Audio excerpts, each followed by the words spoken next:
popping? Easy, my guy. Yo, are we getting this right this time? I mean, it's not perfect, but shit, nigga, I'll take it. At this point, no, Nkatele, and the show needs to move. We need to rock and roll. Like, I don't know how many jokes I've been sitting on for the past fucking 20 minutes, busy trying to do this thing. No, we've been trying to do this since like 9:30. So like, wow, almost an hour, 50 minutes trying to sort this out. Shem, it's been. Yeah, so the technical difficulties are difficult today, but we move. Nah, the underground gang definitely don't want us to get this one out. I don't know what Guza Hambanjani. We'll see if they were right or not. But hi, yeah, Gunzima Emhlabe. I don't know who we upset today via this. Honestly, bro, I know it's a lot. It's a But lot. It is what it is. Even that, I had a slapper, I had a joke, and but it just won't slap the same anymore. But whatever, it is what it is. Anyway, guys, welcome back. It is the penultimate episode of 6 Foot Weights, your favorite hour with your favorite cheese boys. My name is Tabo. And my name is Senna. Yeah, we back again one last time before the one last time for the year. And we've got some pretty interesting topics, some pretty, some deep things to get into. A lot happened over the past 7 days, and we're back again to talk about it. And Mr. Moy, it's a lot. So let's go straight into housekeeping. On my end, no major housekeeping apart from the fact that we've agreed that we're going to do a Siyazama Spaces and kind of a 2021 wrap up type of thing with the 6 Foot Weights gang and obviously the other strays that will probably catch on that Siyazama. We're definitely gonna get strays. We're gonna catch a bunch of strays. But it's fine. It is what it is, But yeah, we're gonna have some fun discussions. We have a couple of listeners who are going to come and share some L's, and we're gonna figure out those logistics over the next coming days. But we'll probably do it the weekend after we drop the last episode. So maybe like, I don't know. We'll see what schedules look like. But probably over the weekend. I've got one thing that I was asked by a listener. A friend of mine was like, I need to start doing this on the pod. Apparently, Sebetini IP Thursday. No, I'm kidding. Not really that they're tired, but they have said I am slacking a little bit on my side in terms of that financial knowledge and bringing what I know to the podcast. I need to have my own side to balance the coin, Mr. Moore. So what I'm thinking is, what coin are we balancing? Coin. So what I'm thinking is, every time when we kind of summarize your IP Thursday, I'm going to bring a word of the day or a term of the day in the financial world, where someone walks away with something date night worthy to say, baby, and then they can look impressive. Or they can do the smart thing and research it some more. And, hopefully it helps them make some money. So I'll for now, I will let you have the stage, Mr. Moyo. What was your IP Thursday last week? So before I actually even go on to mention what the IP Thursday was last week, special thanks to everyone that's been reading the ting, retweeting the ting, liking the ting. Yeah.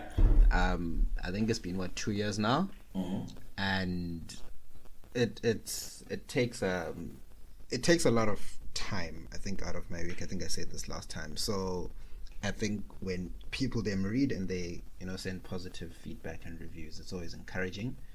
So yeah, this last week's one was the last one for a year, and that's just because we're going into December and I will be taking a break, to relax and also just enjoy Isama. Ciao, your man. Yeah, I was meant to be going home. I probably won't. What money, bruh? Are you still going home? Me, when I say I'm broke, don't believe whatever. No, I will not. Oh, I don't think so. Oh, have you decided? But in any event, think it's not practical. It doesn't appear to be practical. But yeah, in any event, I will be taking a break until early next year. I'm not sure when next year, but early next year sometime. And from there, we'll pick it up again. Hopefully, if the people are still keen, we'll do the thing. Last week I did one on, the song Pretty Woman. Yeah. Yeah, the one from the movie Pretty Woman. It was Pretty Woman, I think, by... Oh, please don't sing it up. I'm saying. I'm playing. But yeah, that one with that exact melody or something similar to it. The whole thing concerned whether or not someone can actually take your song and make it a parody and then make money from it. The long and short answer is in the thread, but you actually can. Like if you write your own song and then I make a parody out of it for jokes and laughs and giggles and all that shit, it's not, there's nothing that prevents me from making a parody out of your song. Okay, all right, fair enough. So what I would say to counter Mr. Moyo is our word of the day, our term of the day, boys and girls. I've mentioned this before. We didn't get too deep into it, and we won't get too deep into it now. I think I'm going to start putting the onus on you guys to go and do a bit of research, because again, it is worth it to know some of these things. So the word of the day is mutual fund. Mr. Moy, do you know what a mutual fund is? That have anything to do with Old Mutual? No, like legit, I'm asking. I mean, yeah. I have no idea. Yeah. Okay. Let me see. I guess it's a fund, a mutual fund. I'm trying to understand. It's a fund that you'd set up for, I don't know. So technically, yeah, old mutual kind of sort of. Yeah, it is. Yeah, actually, okay, fine. Yes, you're correct, Mr. Moy. We can go with old mutual, but I literally stumbled on that answer. But nah, that was a roll of the dice for sure. Well done. 10 points, Gryffindor. But yeah, guys, old mutual, a mutual fund, not old mutual. But yeah, a mutual fund essentially is, and I think I will use what got me through university, which is Investopedia. Investopedia is your best friend, guys. In terms of understanding concepts and making them very straightforward. But I've mentioned this before. So like what you have in like other episodes when when we talked about stocks, right? And even crypto, right? So if you invest in Apple, right? You as Usena, if you decide I'm going to invest all my money in Apple, right? Apple right now is selling for $170 per share. So if Senna buys 5 shares in Apple, it's 5 times 170, right? And then that's how much you've invested into the market. If those Apple shares balloon to $200 a share, then you've essentially made, that extra $30 per share on Apple, right? That's how it works if you invest in individual stocks. If the share price comes down to 150, then you've lost $20 a share. So that's the basic stuff that everybody should know at this point. Yeah. So what happens is, obviously, if you just invest in Apple, you run a big risk, Senna, right? Which is, if Apple has a shitty day, you could lose a lot of money. But if Apple has a good day, you could gain a lot of money, right? But again, it's high risk, high reward. To make a lot of money. So what happens when it comes to mutual funds, what a mutual fund is what a lot of investment advisors would recommend to their clients, which is always have a diversified portfolio, aka do not have all of your eggs in one basket. Even if it's a potentially lucrative basket, you don't want all your money there, because you always have to think about the risk, right? So mutual funds are there to really try to minimize your level of risk as much as possible. So what happens is, again, as a lot of young professionals will say, who didn't do business or finance, but like, I don't know what to invest in. Tell me, what do I invest in? Hey, you know what I mean? And it's like, rather than, you sitting down. Sena's a very busy guy, right? He's busy lawyering the shit out of people. And he doesn't have time to really sit down and read. Okay, fine. What's the Apple's, revenue report saying, and how shareholders, stakeholders feeling, blah blah blah blah blah. Right? You don't have time for all this shit. So Sena will do the smart thing and invest in a mutual fund. And what a mutual fund is essentially a huge diversified portfolio. So like you're gonna have assets in tech, in big pharma, in whatever, a whole bunch of different types of assets, right? So now Sena is invested. It's a lot of things. Everything, right? Which means obviously if tech has a big spike, it's not really gonna impact Sena to the level of someone who's only invested in tech. You see what I mean? But if tech has a big downturn, it's not, your level of risk is much lower than someone who's only in tech. So that's the great thing about a mutual fund. The other great thing about a mutual fund is, again, it lowers your risk. So obviously, diversified portfolio, lower risk, and it's something that, for someone who's not really interested in learning about investing, right? You can just know that, you know what, my 2,000 Rand that I save a month, I'm just putting it into the mutual fund, and it's just going to keep gaining. So all you need to know as Sena is 2K a month is going to my mutual fund. Same good deal. You don't need to understand a whole lot of other stuff. So that's what a mutual fund is. And again, it is managed. Okay, so basically putting things into like a pool. Yeah, essentially, exactly. So you're now invested in a whole bunch of companies without actually having to individually pick to say, okay, I want this one, and this one. Now you're everywhere in everything, right? And then mutual funds are managed and operated by professional money managers, right? So again, let me not give away what the next term would be, but people can kind of assume what the next thing that we'll talk about for next week is. But yeah, long story short, that's what a mutual fund is, and that's what I always recommend people look into. If you're not really interested in doing a lot of the research into what to invest in, find a mutual fund, look up Vanguard. If you look up Vanguard, that's a pretty good one. But again, talk to you guys who are in finance. Think, specific to your country, specific to your market, what makes sense? What kind of mutual fund should you be in at the end of the day? But yeah, that is the term of the day. For those who are still interested, go look it up. Look up what a mutual fund is, how it works. There are going to be fees, obviously. Remember, Sena, we talked about that the first time. These annual fees, it impacts at some point, but hey, because you have to pay for convenience, right? You have to pay for convenience one way or the other. So that's pretty much it. That's pretty much what a mutual fund is, in terms of very basic terms. We give thanks, Mr. Maps. Next week. I'm glad that the people them have called you out. Asked for more. They've asked for more financial advice and all this. Yeah. I don't give financial. Please, let's not put that on. There's not financial advice here. I don't need to be sent a letter of, what is it? A letter of demand. So it's a letter of demand, Mr. Maps. Yeah, no, we don't need that. Listen to that, fam. But anyway, guys, that was your short and sweet financial term of the day. So now be smart and go spark at other people or judge the shit out of them, depending on what type of person that you are. Right. onto the main course. Hey, yeah, this one is heavy, Mr. Boy. Machi. It's been a weird week, huh? It's tough. So if anyone doesn't know Mac G, I think we've touched on. Oh yeah, we touched on him 2 weeks. Hey man, these guys have had a long like 2 weeks, bro. From the Natasha thing to now. The episode week. It was not last week. It was last week. It was last week. Yeah. It was last week, bro.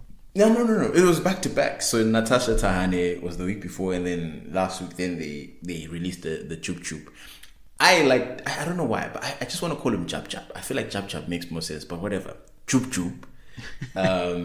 His interview dropped with Mac G. So anyone who doesn't know, Podcast and Chill with Mac G is again South Africa's biggest podcast at the moment and most influential at the very least podcast. And yeah, they get a lot of celebrities. And again, I'll put it this way: the brand of MacG and Soul is his co-host.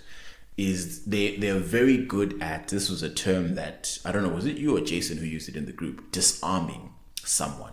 And I think they also have alcohol on set. The one who said that they're... So, it all comes together. He's got this gin that he...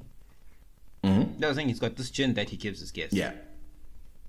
So yeah. So essentially, you have people that are... And I watched both. I haven't watched the Natasha one fully, but I watched this week's one when he was reacting to the shitstorm. And I watched last week's one, the actual interview with Jub Jub. So I wanted to get like a proper sense of what's going on. And essentially, what they do is, they allow you, they give you the space. If you are a celeb or whoever, if you're a guest on the show, Senna pulls up. Essentially what they do, they've got questions, right? So they know Senna, got questions about Senna. Like not the easy softballs that you get in any other show, right? The real... stupid, personal, all this like different types of questions that they want to ask. And obviously, like mainstream media is very cautious when it comes to celebrities. Yeah. So what you get from mainstream media in general is your, what we call in cricket, underhands, right? Yeah. So an underhand. Yes. Full toss. Yes. That you can knock out of the park easily. Yes. So it's so where were you born? Where did you grow up? Mm-hmm. When did you find out that music was your passion? Yeah. Why did you start rapping? Your journey. Why did you start rapping? Yeah. I guess MacG asks some of those things. Yeah. But he doesn't bother too much with the little stuff that you can find for yourself. I mean, he starts. It starts there. It always starts, with the basic shit. But then also, you keep sipping, you keep having these, because everything that you say, essentially, Soul and MacG go, oh yeah, that's great. Oh, that's amazing. You know what I mean? So like, you're getting these two guys who are, and it's not intentional. I think it's genuine and honest on their part. They're like, oh, this is great. Like, your story is great. But then, after 30, 40 minutes, Senna, of consistently hearing, Senna, you're amazing. Not Senna, but like just people encouraging you, Senna, give us more. You know what I mean? And like everything that you're saying seems to be coming off as dimes. You know what I mean? Like, it's like, right. And then you're also sipping a little something. And they don't make it, they don't make it dimes in the sense that you're dropping something that people will react to. Mm-hmm. They're making it dimes in the sense that you feel good about yourself as if you told them something that makes you better in their eyes, right? Yes. So if, for example, with Natasha Tanya, for example, he then goes, after she explains her whole corruption, don't, he goes, that's such a good investment. Yeah, no, the million rands, like, in education, she has a good, and gives a fist bump. It's a good investment. Like, so, like someone else would be like, was that proper? Was that correct? Were the proper procedures, whatever's followed? Like in someone who's not too who's more concerned with whether things were done properly and all that stuff. But where he's very good is, oh, that's such a good investment. Now when I, as the guest, you're like, oh damn, this guy really sees me as amazing and special. Let me just share more stuff so that he can keep giving me more props. Exactly. And the more they give you props, the more you start sharing. Next thing, you are going down this deep. Also, it's like, you get hyped. Now you want to like, humble brag. You know what I mean? Like, so now you get stuck in that sticky pool of like, okay, these are the things that I prepared myself to say. I've said them, but like these niggas are eating out the palm of my hand. Let me, 100%. What can I drop? What can I say? You know what I mean? Like, so exactly. All of these things come into the situation. But anyway, going back to the Jason called it, he's very good at being a sporori. Absolutely. And for those who don't know what the term sporori refers to, we used it in high school to refer to someone who, so a sporori is, I don't know, a person who looks up to you. It's your biggest fan. Everything you do is amazing. He's a fan. Yeah, he's basically your biggest fan. And he's very good at making it seem like the celebrities are talking to fans. Now, some are very intelligent, like someone like Gabelo. I watched Gabelo's interview. So Gabelo faced his because apparently Gabriel also had a girlfriend that he beat up when he was younger, and he's got a bit more tact into how he answered the questions. So he was prepared. Some people not so much, and that's how we'll get to star of this week. Yeah, exactly. So again, narrative wise, what ended up happening is Jub Jub comes onto the podcast. They talk about a lot of different things, and again, if you watch the whole thing, I was like, yo, that there was a lot of insights where I was like, interesting. You know what I mean? But again, obviously, there was a lot of problematic things that happened on the episode. So one thing. So here's what happened. The big story is they talked about one of Jub Jub's girlfriends at the time, Amanda DuPont, and essentially Maxi asked, before you went to prison, who were you with? Who were you smashing? Right? So the term smashing was apparently another thing that, I rolled my eyes at that because I was like, guys, come on. Like, I feel like now this is a lot in terms of isolating this term and saying this is a term that men use when everybody uses that. Like, bare hands that I know will be like, no, I smashed Uzbaniba, right? And it's like, okay, I get exactly what you mean. You know what I mean? Like, it's not a men's term where it's like only men, you know what I mean? So I was like, nah, I feel like here we're reaching when there's actually substance elsewhere. So anyway, so that was one of the things that was flagged. And then again, the whole segment about Amanda DuPont, what ended up coming out was, so after the interview was published for everybody to watch and consume, Amanda DuPont then comes out and apparently for the first time publicly then told her story about how during the course of their relationship, I think it was like a 2-year relationship, Jub Jub raped her I think twice, and she also termed it as an abusive several occasions relationship. So yeah, that was the big headline that happened after the podcast came out. So obviously the podcast and chill guys did not have this knowledge, because again, this is the first time that this news comes out, right? So they also caught a lot of smoke, and apparently, so another issue was that Amanda DuPont she released a video, a 17-minute video apparently explaining this whole thing, and somewhere in the video, I haven't been able to find it, I think it's on Instagram. But in the video, she then apparently mentions Utikona, if you've ever been raped by one Jub Jub and Mac G, DM me, it's a safe space, what. So she essentially insinuated that Mac G is a rapist as well. So she threw him in with that, right? And that was a whole nother can of worms.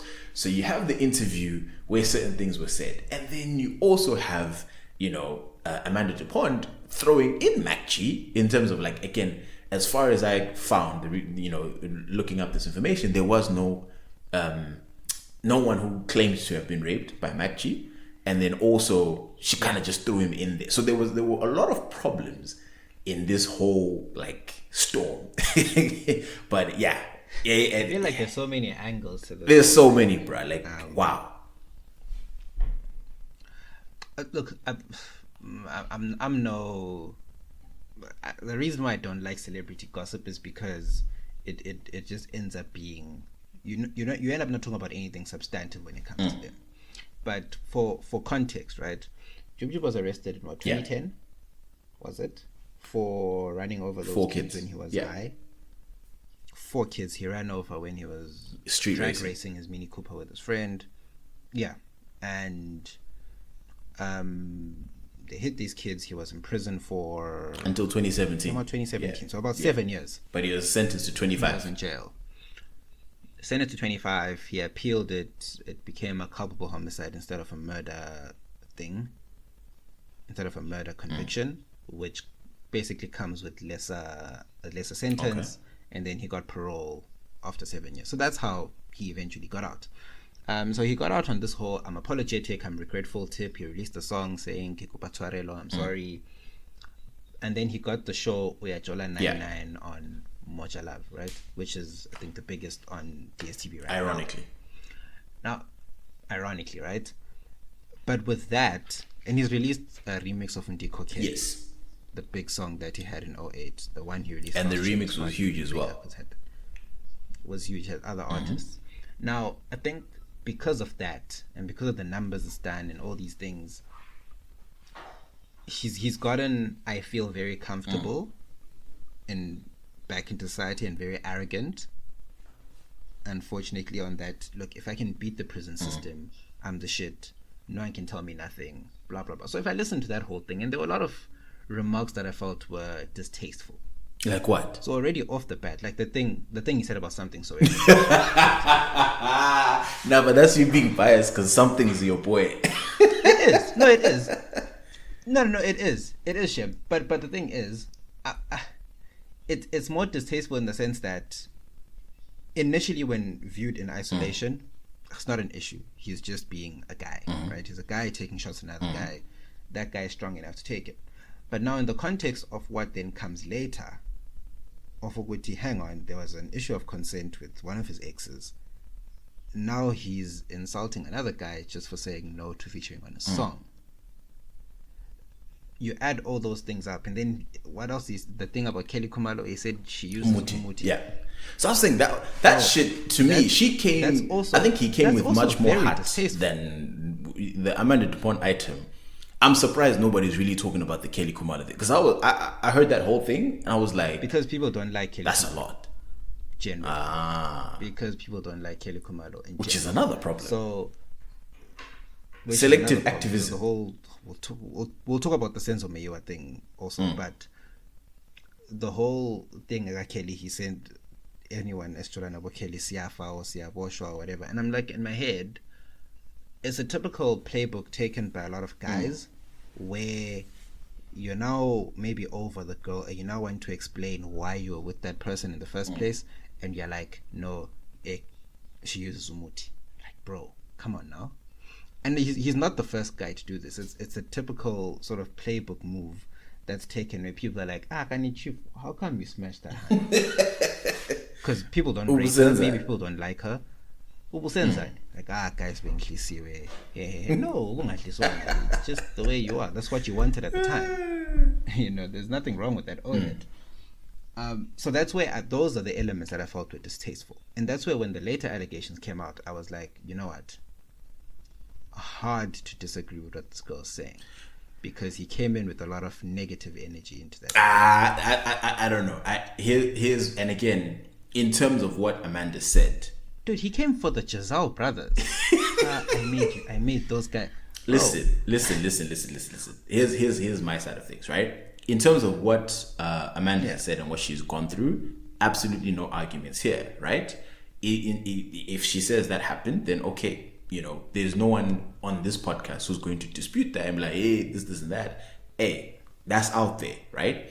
And obviously, we're now going to react a certain way in terms of that specific thing that Jub Jub has done, right?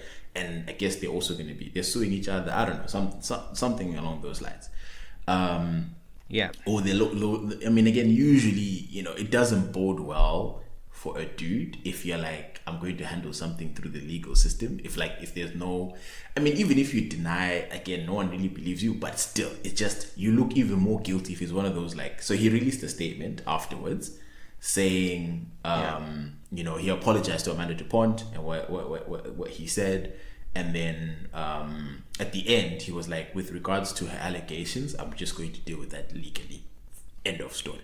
Like, so everything else, there was plenty of words in his statement, but that part, in terms of the big accusation that she made, it was, and usually at that point I'm like, Chief Solapa Vele, doesn't look good for you, so Vele, whatever. So like, anyway, she's put that out there, right? And obviously she's been brave and she's said, this is what happened to me. Okay, sharp.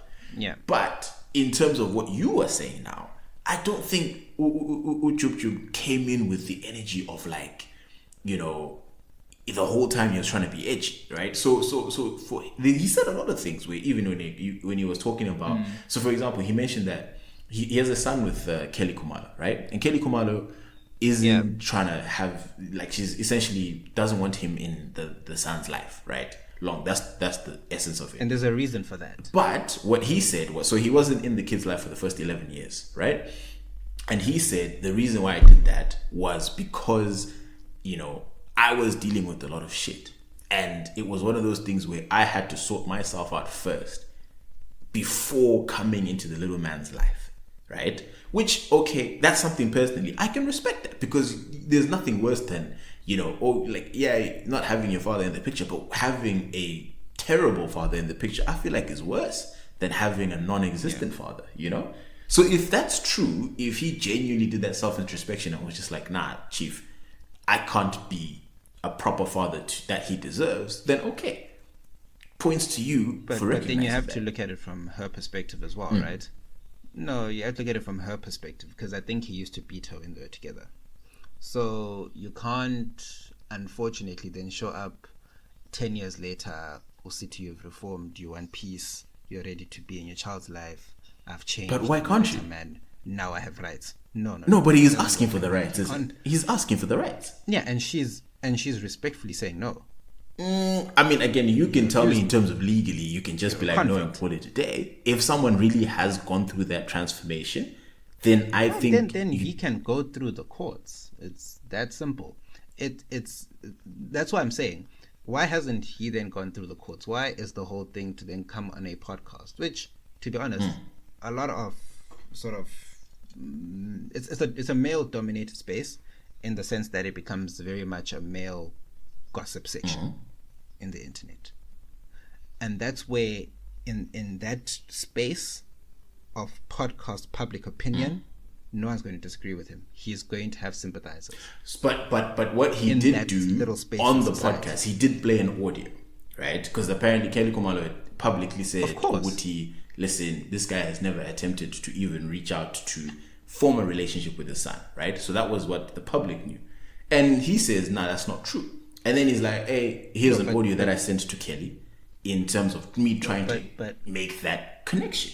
And she refused. But her whole thing was, in the past, he didn't. Yeah, in the past. He can't come back now and start sending voice notes to say, I now want. I think you can, Sen. I think at some point, right, even with our, just, again, now we're speaking generally, with the justice system, right? If you go to jail for 10 years, right, the reason why they're letting you out in those 10 years, again, this is just according to what the law is meant to be, is because Senna has served his time.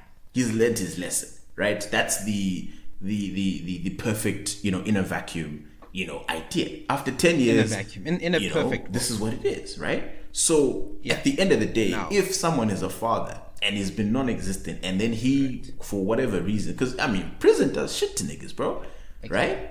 And if you come out of prison and you're like, my question to you, sorry to interrupt you. My question to you is then, why is it that if I come out of prison today, right, and I go look for a job, 50 companies or whatever number of companies have a right to say no because I have a prison record, or I'm an ex-convict, or I used to abuse someone?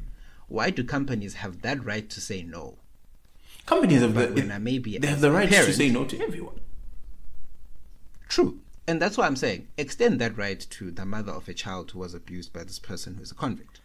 I mean, okay, Senna, if you're gonna couple in the abuse angle, then okay, right? I mean, I was just looking at it. No, I was just explaining her side of things. Uguti, look, I can understand. But wait, from her perspective, there's a no. Is it confirmed that he abused Kelly Kumar? Because I only heard about the Amanda part. No, it was allegations. But those were allegations even before he went to prison. With Kelly specifically?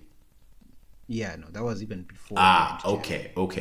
So then that's different. Because I thought it was only specific to one woman, right? So that's where I was kind of, coming at it from. Okay, yeah. So obviously, if that's who you were in the past, then I can understand, and why she's like, you know what, I'm not keen. And that's why I said the podcast space in general and podcast spaces.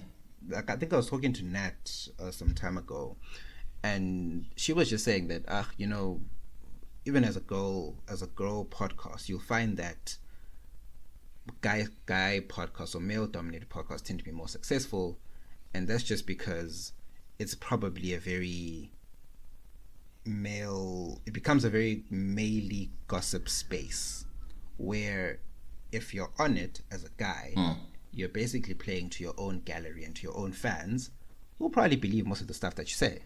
But like, dude, I our podcast listenership is 60% female. So True. So it's like that's 100%. You know, in I guess maybe. So what? Are we just not a typical guy podcast? Is that what you're trying to say? No. It's not. So it's irrespective of whether or not the listeners are male or female, right? But the space itself is dominated by male opinions. Okay.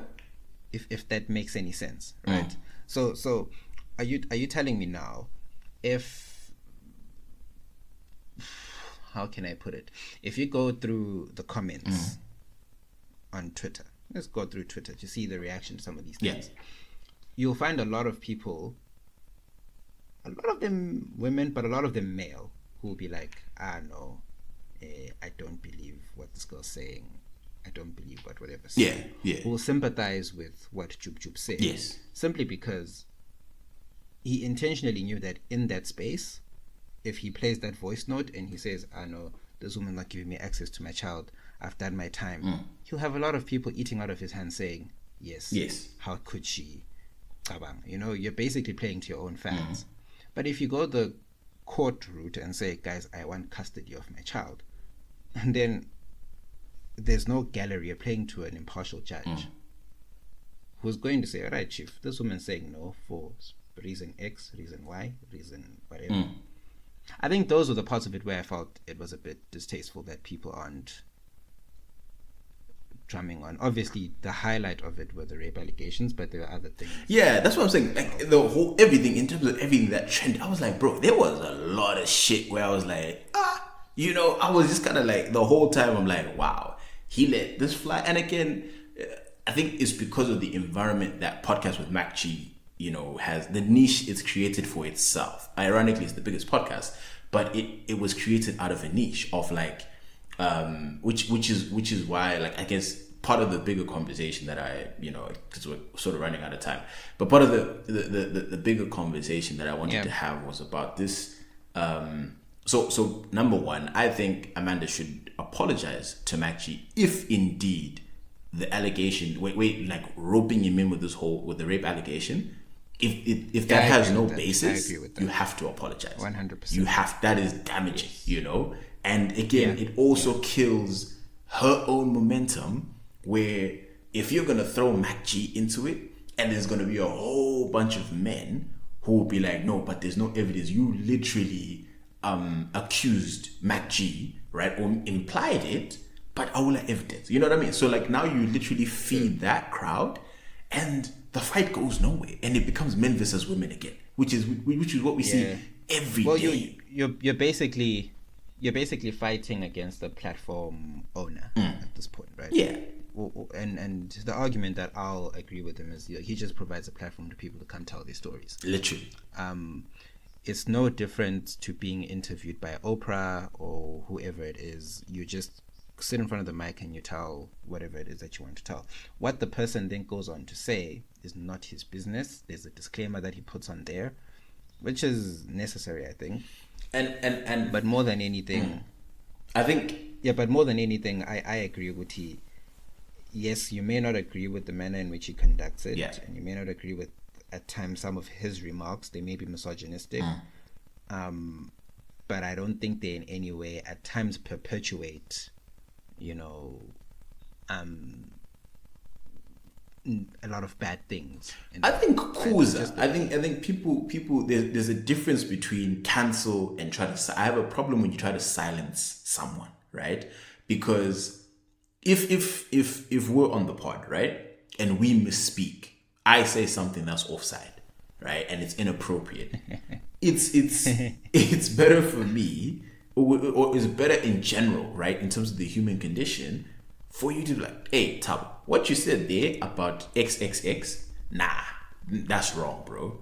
And then it's like, it can't fly. And then it's like, you educate me on that. And it's like, all right, cool, keep going, right?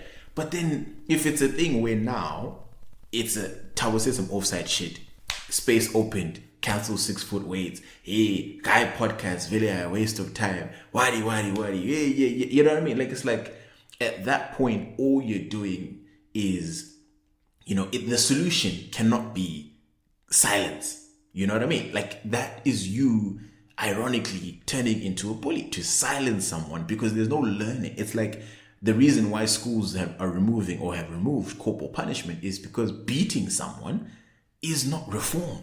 You know what I mean? Like it's not. You want reform, right? These women out here who are trying to, get rid of a lot of these things, at the bedrock, they want reform. You know what I mean? So it's like, don't kill your own movement by just like, because if you silence me, I haven't learned anything. Yes, I've lost my platform, right? But then, okay, what's your solution? I'm going to silence every single, you know what I mean? And the thing with energy is you can silence MacG, right? Take away the podcast. Yep. Someone is going to fill that space. Energy doesn't get destroyed. It gets transferred into something else, So I don't think the solution is silencing. I really, truly believe the solution is, educate. Go with it from that point of view. And if you go with it from that point of view, you're going to be far more successful because violence. There's some people who will buckle and then be like, no, sorry. And then there's other people who get violence, right? Who will be like, oh, sharp. And they're going to, double down on their shit. And then what's the point of that? Because then now we just have peppers. Yeah, Absela peppers. You know what I mean? That's my whole chat with this whole. It's like, nah, guys, let's move away from trying to silence and to cancel and true. Although I do think, look, if a celebrity goes on there and admits to corruption and target that particular person, I don't think the platform owner himself, you like him or love him, shouldn't bear sort of a lot of the huge chunk of the consequences as a result of that. The one thing that I did learn though is you guys need to find proper lawyers to write you proper letters. Some of these things that I've been seeing online, like especially on Twitter, one of the letters, I think it was Amanda's lawyers to MacG, said, our client instructs that in their view you're a nobody. Yeah, that was hilarious. The lawyer that sat down, wrote that thing, charged time for it, invoiced, LL Bafo, had it approved civilly within their firm. Because here's what happens when you send tell us. Having worked in a law firm, when you send the letter of demand and you're a junior, it goes to a senior who then sends it off. If the case is big, even partners will send it to each other to read and proof check that it's good to go, because there's reputational harm that can come with handling high profile cases. Are these people telling me that in their whole thing they all looked at it and they're like, yeah, what at this our client instructs that your client is a nobody? Bro, it was a lot. That left me shook. And the funny thing is, whenever such things happen, the legal profession trends, and it's like, hey, you lawyers, look what's witty. It's like, hey, you guys think you're better. It just becomes very weird. It becomes very weird. So that was strange, guys. Please make sure that you find proper lawyers to do your things. Because ultimately, there was a couple of lines here where I read, even like me as a non-lawyer, I was like, this seems kind of personal. Not the purpose of a letter of demand is, right? Purpose of a letter of demand is to, first of all, say, right, this is what you did. This is your unlawful conduct. This is why it's unlawful. So you look at the act or statute or common law, whatever it is, and you say, you're in breach of section, whatever. As a result, we have suffered this sort of damage, harm, etc. I demand that you A, pay me money, B, leave me alone, B, stop doing that. All these other things, it seems very surprising that people would add. That's why when I asked you, like, did she write this thing herself and then send it to someone, put a letterhead? Honestly, because maybe it's even fake, bro. Maybe it's even fake because it's like, like maybe a fan of hers or something just kind of put it together because like, so point 5.4, detailing why they're not going to apologize, because your client proceeded to laugh with Mr. I can't say his last name, so with Mr. Jub Jub about the Maruhane. Yeah, so your client proceeded to laugh with Mr. Maruhane about the latter's plan to take your client's virginity, in brackets, which for the record was taken without her consent. Your client's conduct in your client's conduct in this respect too was demeaning and degrading to our client in particular and to women in general. So like, I don't know, like it's not illegal.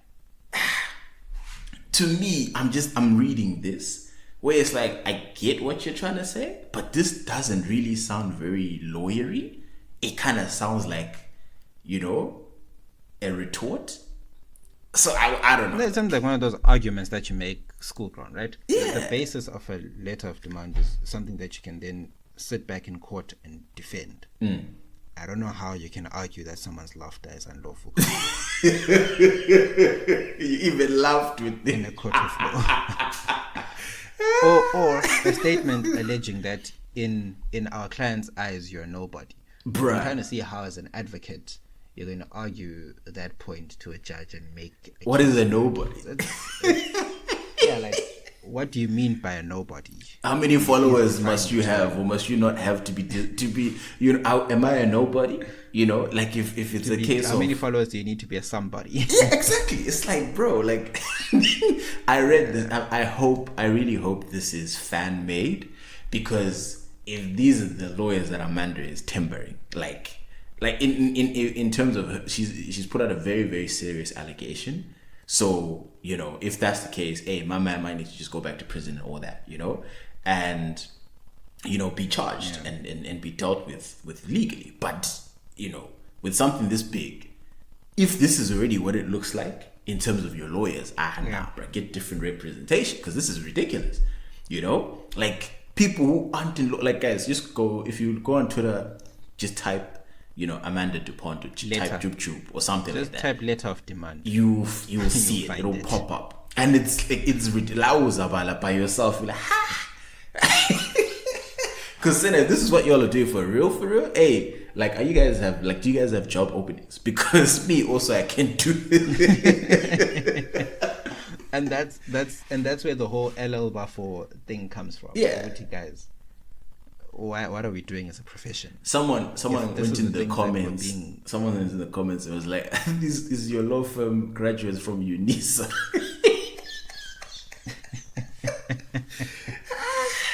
Because it was bad, bro. It was bad. I was just like, you know what? That time you go for like serious like thing, right? You do courses on drafting these things. They teach. I would hope. They actually do. And that's where you find out, Witty, there's a similar structure which both letters follow, but the contents are just disappointing. But anyways, Mr. Gibbs, we can talk about this one until the car come home. Nah, for real. I think was there one thing that I wanted to mention about this? I completely forgot. Whatever. Anyway, it is what it is. Obviously, you know, we hope that Amanda gets the justice that she deserves. But yeah, with the MacG thing, I think that's separate. That's a separate conversation. And guys, let's not cancel. Let's reform, because at the end of the day, you know, like, canceling is not going to help, and fighting again is not going to help. Anyway, moving on. Bruh, like, wow, we really pushed. But in the UAE, I was excited earlier in the podcast because they have changed the laws. So there's a lot of shit that has changed. For anyone who doesn't know, obviously I live in Dubai, I work here, and my working week is Sunday to Thursday. So my weekends are Friday and Saturday. So that's been the norm over here, which is obviously... That always messes with me. Yeah. And Tabo call you on a random Friday in the streets, and I'm like, guys, what's going on? What is this? Be trying to turn up. That time you're still within craft. Yeah, but it's weird. And then Senna will try and call me on a Sunday when I'm like in a meeting, and I'm like, what's wrong with this guy? You know, like, you know. Anyway, whatever. So obviously when I moved to Dubai, it was very, very weird for me, because I honestly I didn't know until I got here. The weekends are Friday, Saturday. So like, when I get my offer, like, it's in my mind, I'm like, Kanti, my first day is on Sunday. You know what I mean? Like, so it didn't make sense. So I'm like, oh, later on, it's like, no. So the week, you know, So now all this shit started to make sense. But anyway, guys, the big news is we are going to be moving to the rest of the world's calendar. So our weekends are going to be Saturday and Sunday like everybody else. So we're going to be working Monday to Friday-ish. And what I mean by ish is Fridays. So for anyone who doesn't know, for Muslims, Friday is the holy day. So it's your prayer day, it's your church day.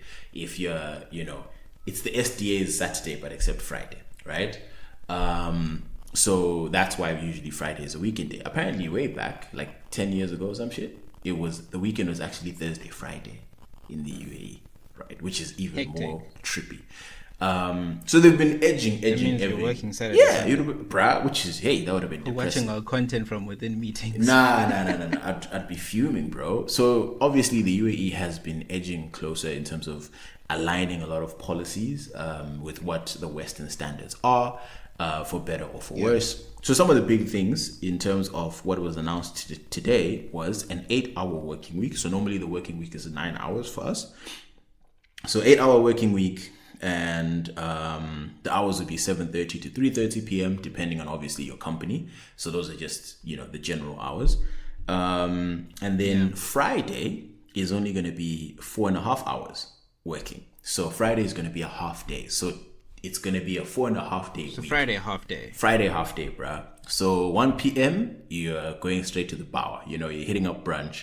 You're doing whatever you want, which is great. And again, this is sort of society leading because there's not too many countries, especially prominent countries, that are doing this, unless it's like one or two companies, right? Where it's like, oh, Fridays is half days, or you know what I mean? But like there's no countries that come to mind where it's like maybe Sweden or some shit like, I can't remember which one of those Scandinavian countries.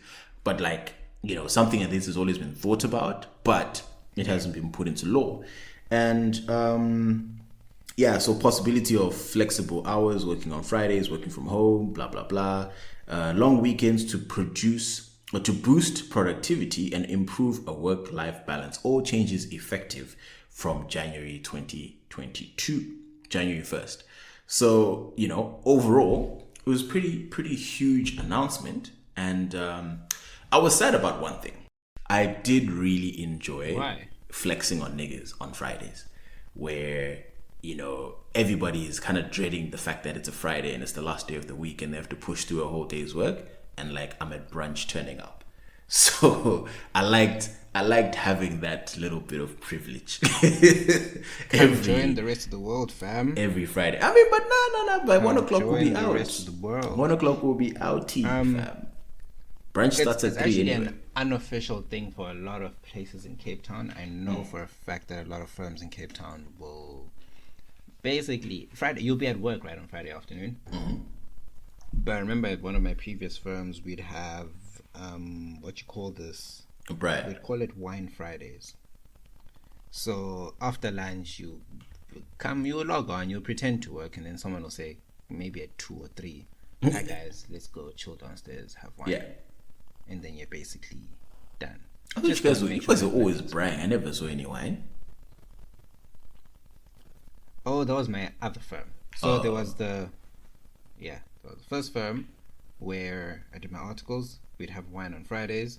And the one in Stellenbosch, where I did my first year like as an associate, that's where we'd braai every month-end Friday. Mm. Not every Friday, just every month-end Friday we'd have like a braai or go to a wine farm or something. They called it team building. That's dope. That's honestly dope. I mean, it really is important at the end of the day, because it's like, what's the point of having someone running on fumes on a Friday anyway? You know what I mean? Like, it's like you want quality work. So if you shorten it, and I think there was a psychological study saying that a 4-day week would be more productive than a 5-day week. So would you be happy with your boss adding, hypothetical scenario, your boss decides to add an hour to your work day? To each day if you get a day off on Friday. So Monday to Thursday become, instead of 8-hour work days, become 9 hours or even 10 hours. Yeah. But you get Friday off. Yeah, off, like I would absolutely would you prefer that? sign up. We actually had something like that at work, something similar. So it was 30 minutes earlier, and then it was a half day on Thursdays. Hectic. So that was fun. And it was dope, and it was proper. Yeah, no, honestly, it's something that I would definitely champion. So yeah, for those who are looking to move to the UAE, it's lit, fam. It's really going to be great. Obviously, for those who might not be keeping up with the podcast, another announcement that we came with was you don't have to be married for you guys to live together.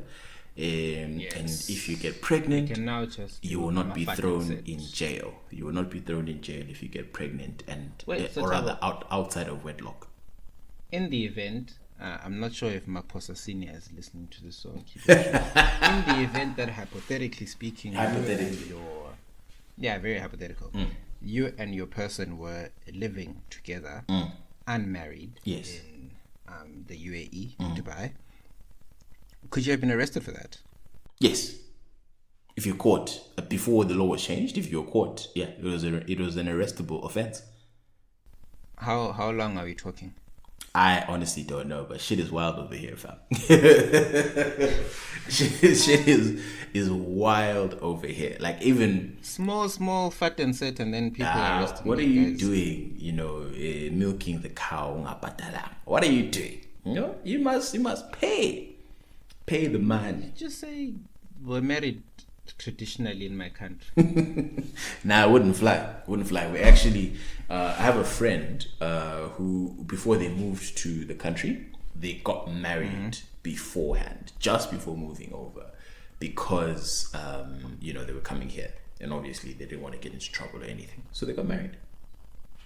Hectic. Yeah, went to court. Yeah, but I know that and then UAE laws are incredibly strict. There's a case that I was following the other day of this British kid. Apparently he didn't know that. So was it marijuana? He had some drug in his bag, right? Which he didn't know was illegal in the UAE. They did a search. They found, I think it was weed. They find it. And probably weed. Dugu prison over 10 years. I don't play games, bro. I was like, that's some wild shit. No, honestly, they don't fuck around. I think there's another guy who smoked. I think he smoked weed in the States before he left. Obviously, it's like easy vibes, secular countries, legalize the thing. And then he got to the UAE. For some reason, I don't know what he did. They did a drug test. They found the thing in the system. They're like, "Hey, you, my G, wena jail." Straight.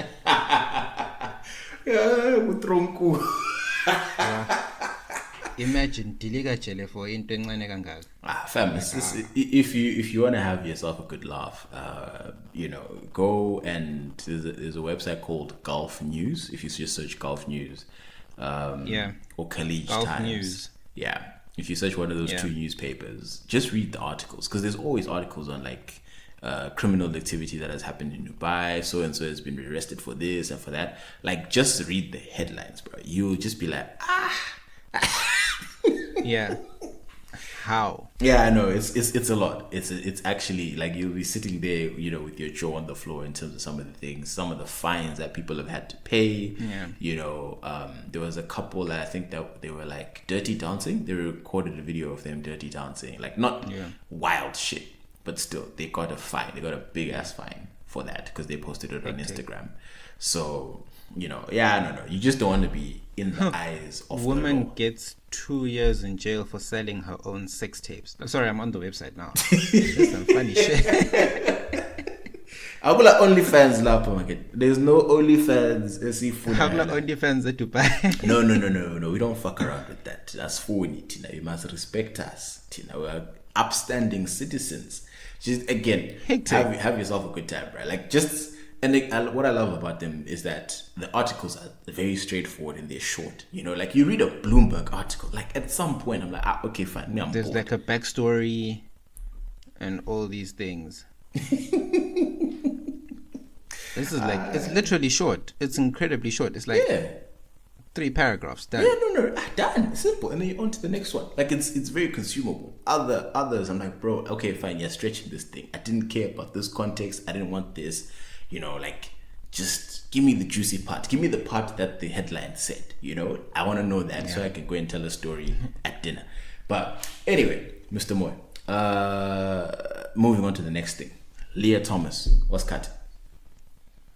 So this is a story which it intrigued me, and it's kind of been an ongoing debate mostly in the US, but I think it's spreading to other parts of the world, and I thought it would be interesting to discuss. So I think this woman's name was Will Thomas. She transitioned, so she's now Leah Thomas. So she transitioned from when she was born biological male. Obviously felt that that's not the way she'd want to continue to live her life. So she did an operation, and then she's now become Leah Thomas, a woman, right? But while she was still a guy, she used to compete in college athletics, college swimming, whatever, right? And unfortunately not that successful. And this is where it gets a bit tricky. So at the time, so she's 22 years old. She wasn't very successful in the male category of the sports and swimming. She transitioned and continued swimming, but now swimming as a woman against, obviously other women, including women who are born biologically as women. She is breaking records and killing it, right? So the whole thing has sparked obviously a lot of debate and very sensitive discussions about transgender rights, whether or not she should be allowed to continue as competing as a woman, or what's the policy, right? So for background, she smashed 2 US swimming records this year. Senna, don't use the word smashed. It's problematic.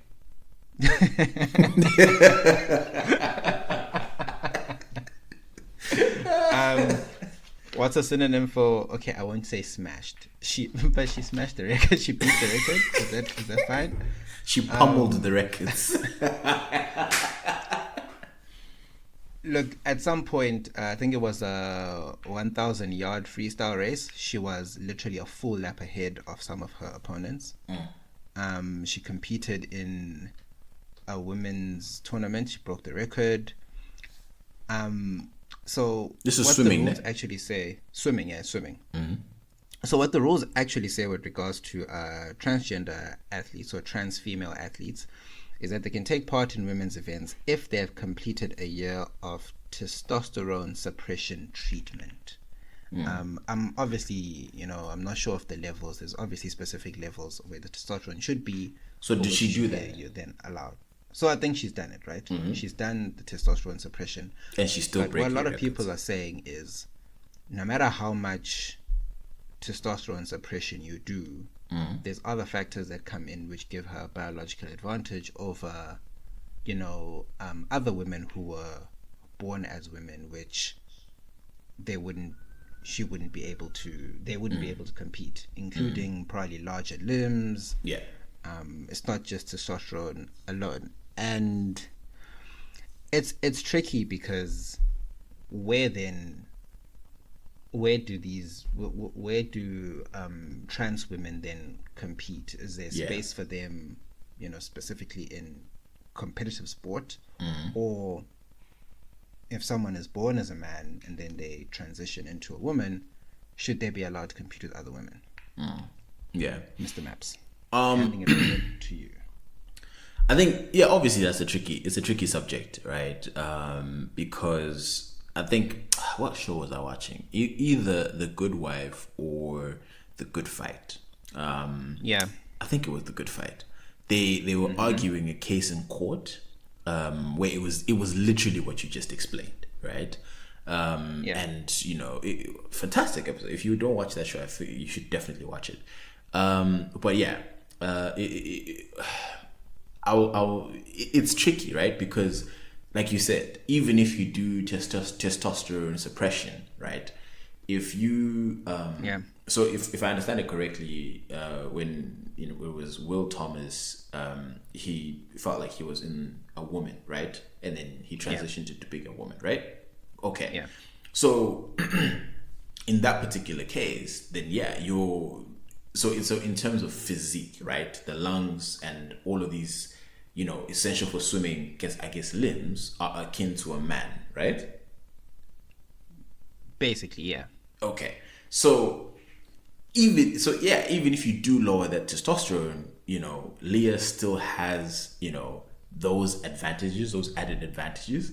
And and again, I don't think there's any sort of right answer, because obviously there's a lot of other women who are saying, hey, listen, I don't have the advantages that you have, and I just will never stand a chance against you swimming, and they'll feel some type of way, right? And it's I think it's valid for them as well, which the reason why there is that kind of divide is because of certain like general, like, okay, fine, we can't mix it, right, for the sake of competition. But honestly, I don't know, I'd rather listen to what an expert, I guess, would say, because I honestly don't know, because I don't want to be exclusionary and just be like, oh, they should just form their own league, because then that's not fair on them, right? But it's I don't know, I don't see a way that it works across the board. It's very difficult. Now, I was kind of fascinated into the history of competitive sport. And the actual reason why we have, so obviously sports in the past, it used to be male dominated. I think in the history of any competitive thing, you had men only compete in the thing, while women were observers, spectators, and they wouldn't participate, right? And then over the years, as women got more rights, there was a move towards, okay, let's get them more involved. But now when they compete against men, it's not going to be the same, right? The fastest woman in the world will never beat Usain Bolt's record for 100 meters. It can't. Unless she takes steroids and becomes next level. But the women's record will always be maybe a second or 2 seconds slower than the man's record. And that's why the distinction is there. Because once you say, okay, fine, let's just throw everyone into the pool together, run. No woman is going to be competitive.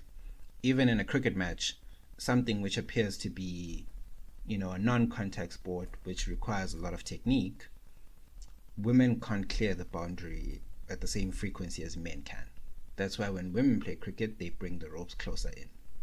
So, okay. So apparently, not apparently, the men's record for 100 meters, obviously Usain's the record, is 9.58 seconds for the 100 meters. And the women's 100 meters is 10.49. So almost a whole second. Almost a whole second. Yeah, almost a whole second slower. And this was set by Florence Griffith Joyner in 1988, bro. It hasn't been beaten since. That's mad. It's hectic. That's over 30 years. 33 years is still standing. Right. And that's where it becomes tricky, right? Now, once I feel, and look, people can feel free to disagree with me, and it's an ongoing sort of challenge that competitive sports federations have to deal with. That's the one that they have to deal with, in the sense that once you say, okay, trans females can now compete against women who are born female, you are always going to have that distinction. It could be limbs, like larger limbs, because men generally are bigger biologically.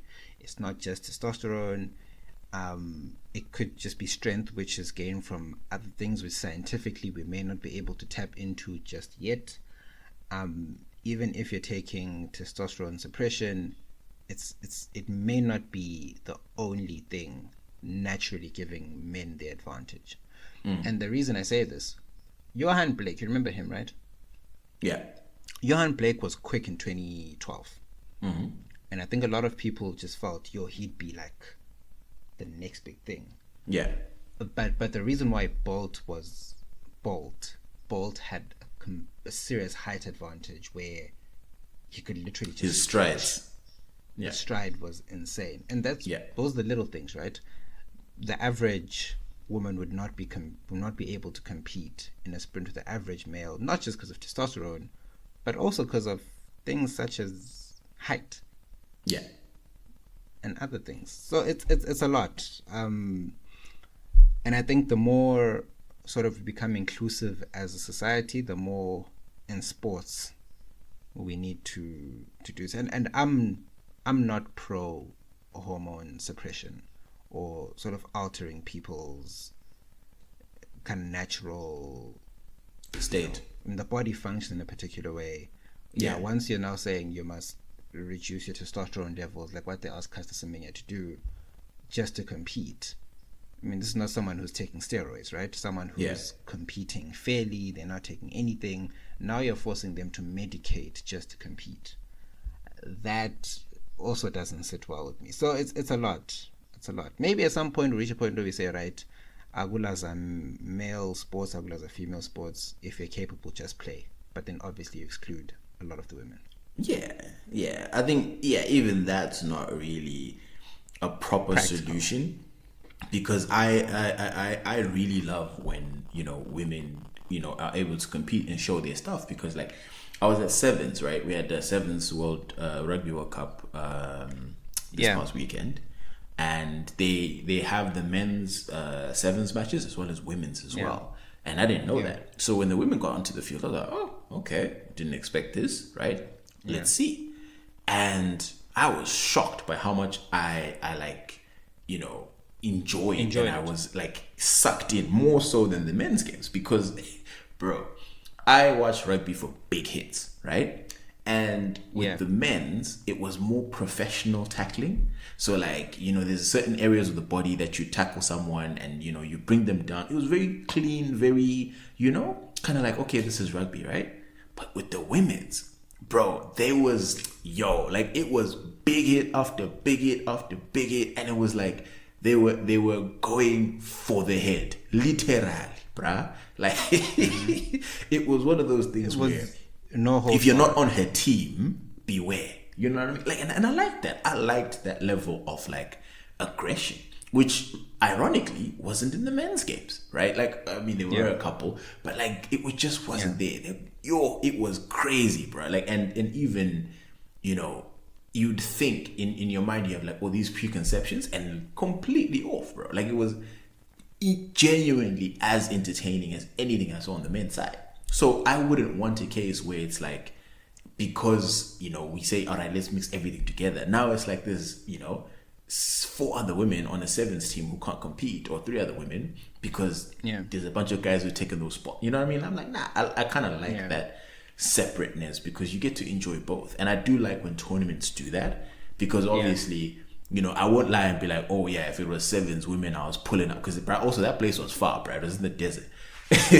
So like, I'm definitely not pulling up, Justin J, right? But because they hooked me in, right, with the men's Sevens, then I was like, oh, I wasn't even looking for I was kind of like that guy in the video. Oh, another round. That was me, bro. I was hyped. So it was I think, circling back to what we're talking about, to be honest, I don't know, dog. I really don't know how, this can be kind of addressed in a fair way where everybody's happy. It probably can't. Yeah, no, because I know I'd feel some type of way if like I was playing ball, and then there was a dude who was, like 2.5 meters tall. You know what I mean? Like, and it's just like, bro, I wanna, you know what I mean? Like, it's it's weird, you know, in the sense that, like, not weird is the wrong word, but it's one of those things where it's like, it kind of it's deflating in a way as someone who's on the field, where it's like, no matter how hard I try, I'm never going to be 2.5 meters tall or 3 meters tall, you know. 100%. So if they have a 3 is a good guy who's 3 meters tall on the basketball court, who moves and is just as agile as me, right? Like, so what am I here for, you know? and it's unfortunate because unfortunately sport is based off natural ability. So the fact that we can't criticize Bolt because he's tall, it gives him that advantage, which we celebrate. Michael Phelps, I think, has double jointed limbs in some parts of his body, which allows him to swim the way he does. It's amazing, right? We celebrate it and we're like, freak, awesome.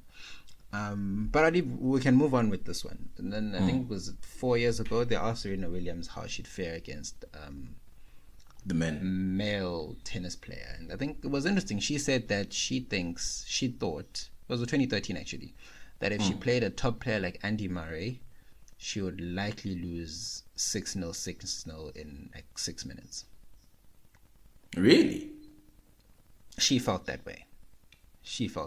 Just because of, I guess, the biological advantage that guys would have. But it's an interesting chat. I don't know what the solution is, because historically, gender was the one thing that we used to differentiate men, women. It's that simple. But over the years, we've learned that, you know, it's a bit more fluid than that. And we're going to have to, as societies, figure that out.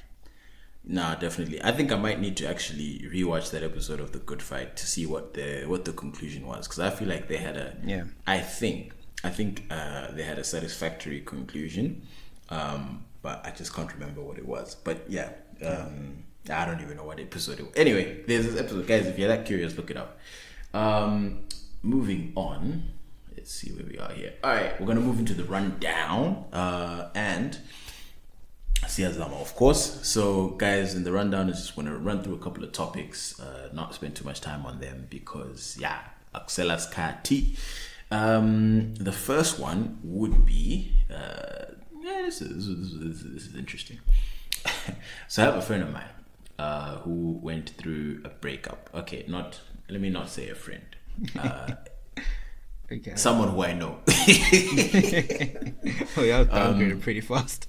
Anyway, so said person is an essay, right? And she just went through a tough breakup, and you know, so like initially, what I would always see on like her Instagram posts is that they were, you know, it was Love Island, you know, Cape Town, Nelspruit, what, you know, really Uchoma corner. Is Mr. Man, right? Cooking for her, like all this other shit, like just treating her doing like the a queen. things. He was doing the things, like girl was in love, right? And I'm like, oh, this is great, right? So then, for one reason or another, they broke up, and I assume that the guy cheated because it was the stereotypical thing when a girl gets cheated on and she's on Instagram, the Bible verses started coming up.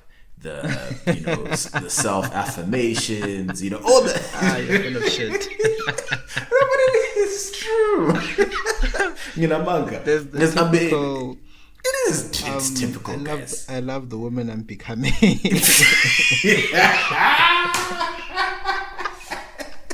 That's the one. That's it. That's the one. I'm falling in love with the woman I'm becoming. You know. Anyway, ladies, well, sorry, but that's the one. Those are the anthems that we were now seeing on a consistent basis. Yeah. Then also she converted. Not literally converted, but she was much more of a Christian than she was before. Says one of my steps said church, says one Bible studies, says one of my verses, you know, all of these things. You were seeing this, you know, and I'm just like, oh, okay, all right.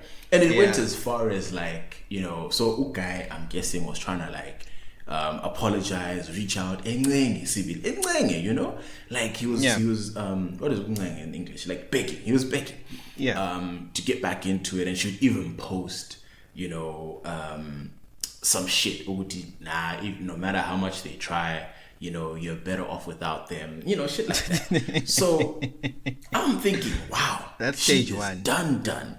You know, I'm like, she done for real, bro. Like, you know, and this was over a span of like, so this was a while, bro. This was a span of like, I think 3-4 months, right? That's from the breakup. Still in stage one.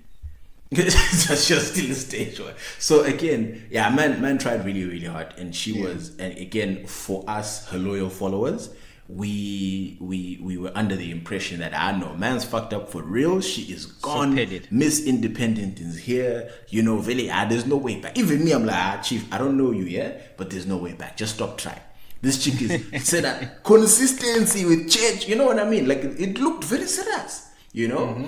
And lo and behold, you know, at this point I had stopped. Like she was no longer in my, you know, on Instagram. If you don't click on someone's story in a while, they kind of go to the back of the line, and like I have a bunch of people that I follow. So really, one random day the algorithm decides, Chief, you need to see this one. The algorithm was like, hey, Tabo, come see. Yeah, brother. The algorithm was like, come and see. Oh. Yeah. And lo and behold, it's Oprah. He's back.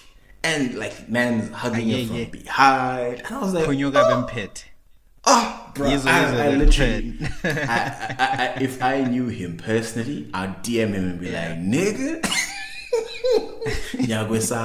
because my friend is dangerous. No, bro. Like, it was mad, bro. I was like, wait, this is over the course of how many months? From like the breakup to the post, or to the back. From the breakup to the post, again, I wasn't keeping up with this properly, but I think from the breakup to the post, at let's say 5 months, 5-6 months. Okay. Something like, maybe it might have been less, right? But like to me, it seemed like a long time. And you know, there they are in their cozy apartment in Santine, and you know, it was like nothing had happened. And what made me laugh is the amount of like shade, bruh, that she threw at this nigga in public. You know what I mean? Like, it wasn't like a close friends mission. Like I said, me and her, we don't jive like that. You know what I mean? Like, we're not like, oh, this is my, you know, my homie. You know, it was one of the I know you, you know me, you know, type of situation. So this is open for the public, because I consider myself povo in terms of, you know, her following, right? Yeah. So I'm like, bro, like, you showed us this whole thing, right? This whole persona, and being done with him and telling other people, nah, love yourself. And no, Tabo, it's the stages of Mgo. Like, there's a manual for this thing which clearly you're not familiar with, right? Nah, tune us, bro, because me, I'm in shock. Stage one is probably usually distress, heartbreak, tears, crying, all that stuff, right? Yes. And then you'll probably have you're probably seeing from your friend there stage 2. Okay. Which is, you're now over the item, you're now reassuring yourself. Yeah. Stage 2. Yabo? Stage 3, you're fine, you're done reassuring yourself. Now you must deal with the things. And that's where, if you're not careful, stage 3, you fall back into the trap. Especially if the people are like apologetic enough. And I think that's what happened with you and me there. Yeah. Stage 3 is very no. To escape. Saying that she was going to church, bro. She was going to church.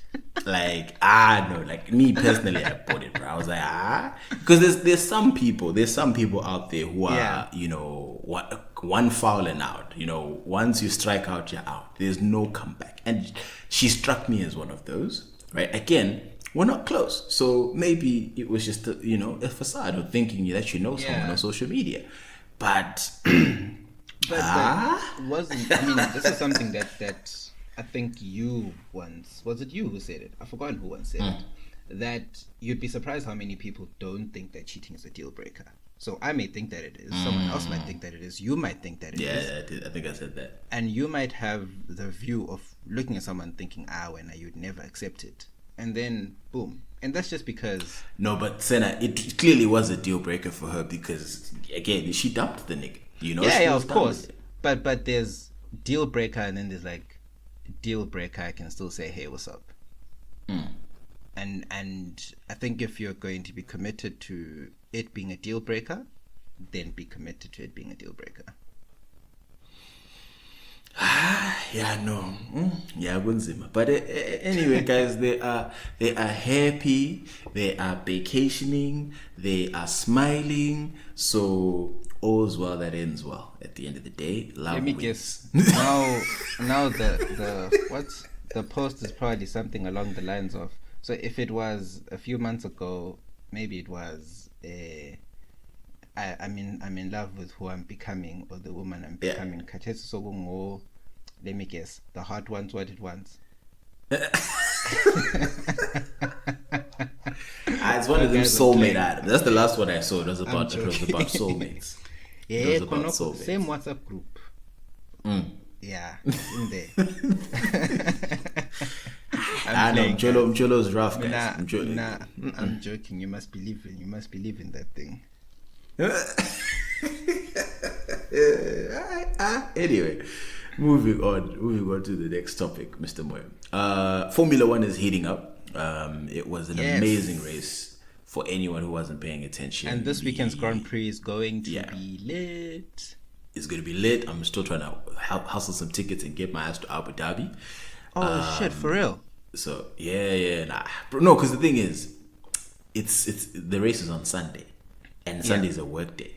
So it's one of those things where like you look at all of those logistics and you're like, anyway. And the last couple of seasons of Formula One, it's been decided like 4 races before, 5 races before, where you just know Hamilton's got it, it's done. Like there's no, you know what I mean? And I'm not a big fan of like, blowouts in any sport, right? If you're winning by a lot, I like competition.